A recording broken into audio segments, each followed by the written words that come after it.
तो भाई पाकिस्तान जो ना करे सो कम है। क्या पाकिस्तान के प्रधानमंत्री शहबाज शरीफ की सोशल मीडिया टीम इतनी आलसी है कि उन्होंने कॉपी पेस्ट के चक्कर में देश की संप्रभुता पर ही सवाल खड़े कर दिए हैं। देश के सम्मान की कोई चिंता ही नहीं है। दुनिया के 50% से ज्यादा सोशल मीडिया यूजर्स ये मानते हैं कि डिजिटल फुटप्रिंट्स कभी झूठ नहीं बोला करते। और शहबाज शरीफ के एक एडिटेड ट्वीट ने इसी बात को, इसी सोच को सत्य साबित कर दिया है। 8 अप्रैल 2026 की रात जब पूरी दुनिया अमेरिका और ईरान के बीच युद्ध टलने की खबर का इंतजार कर रही थी, तब पाकिस्तान के प्रधानमंत्री के आधिकारिक हैंडल से एक ऐसा ब्लंडर हुआ जिसने इस्लामाबाद से लेकर वॉशिंगटन तक हलचल मचा दी। पूरा मामला उस एक लाइन का है जिसमें लिखा हुआ था, draft Pakistan PM message on x. घटना 8 अप्रैल रात करीब 12:46 की रही। शहबाज शरीफ के एक्स हैंडल से एक ऐसा पोस्ट आता है। इस पोस्ट में मिडिल ईस्ट में शांति और अमेरिका ईरान से संयम बरतने की अपील की गई थी। लेकिन इस पोस्ट की पहली लाइन ने सभी को चौंका दिया, जहां लिखा हुआ था, draft Pakistan PM message on x. इसके ठीक 1 मिनट बाद यानी कि 12:47 पर पोस्ट को एडिट किया गया और इस लाइन को हटा दिया गया। लेकिन तब तक जो डिजिटल जासूस हैं डिजिटल दुनिया में इसके स्क्रीनशॉट छप चुके थे। सवाल ये उठता है कि क्या पाकिस्तान के प्रधानमंत्री का संदेश कोई और लिख रहा है? आमतौर पर किसी नेता की अपनी टीम उन्हें पाकिस्तान का प्रधानमंत्री कहकर संबोधित तो नहीं करती। वो लिखेंगे या तो प्रधानमंत्री या पीएम।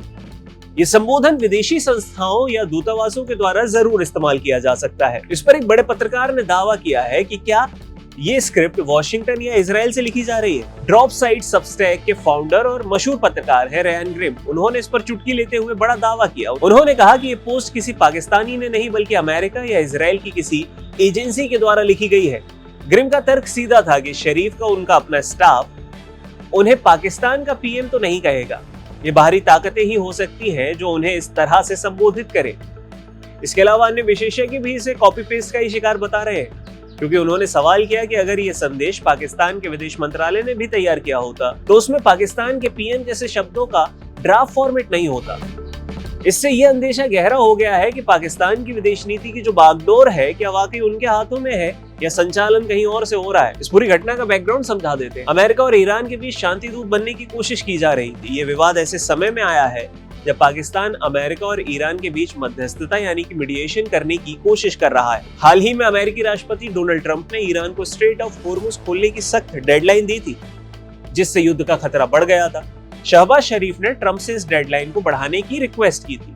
और हैरानी की बात यह है कि इस विवादास्पद पोस्ट के बाद ये नतीजा हुआ है कि जो पाकिस्तान के पक्ष में आ गया। अमेरिका और ईरान के बीच 2 हफ्ते का सीज फायर हो गया है, दोनों राजी हो गए उस पर। डोनाल्ड ट्रंप और ईरानी विदेश मंत्री सैयद अब्बास अरागची दोनों ने ही इस प्रक्रिया में पाकिस्तान की भूमिका को माना है। ये पाकिस्तान के फेवर में जाता है। अब होना यह है कि इस्लामाबाद में 10 अप्रैल को एक बड़ी मीटिंग की तैयारी चल रही है। भले ही ट्वीट को लेकर बवाल मचा हुआ है, लेकिन कूटनीतिक मोर्चे पर पाकिस्तान को एक जीत तो मिल गई है। 10 अप्रैल 2026 को अमेरिका और ईरान के डेलीगेशन इस्लामाबाद पहुंच रहे हैं, पाकिस्तान की राजधानी में एक फाइनल एग्रीमेंट पर बातचीत होने के लिए। लेकिन इस सफलता के बीच इस ट्वीट कांड ने शहबाज सरकार की फजीहत तो करा दी है।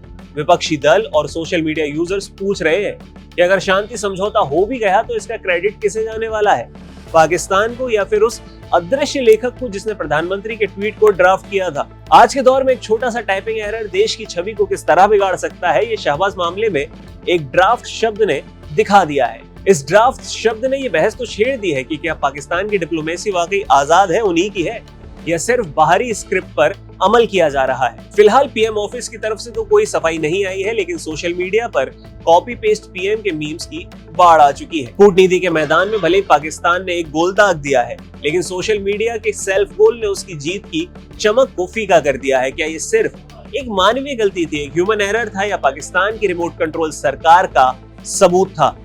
इसका जवाब शायद ना मिले, लेकिन स्क्रीनशॉट हमेशा रहने वाले हैं।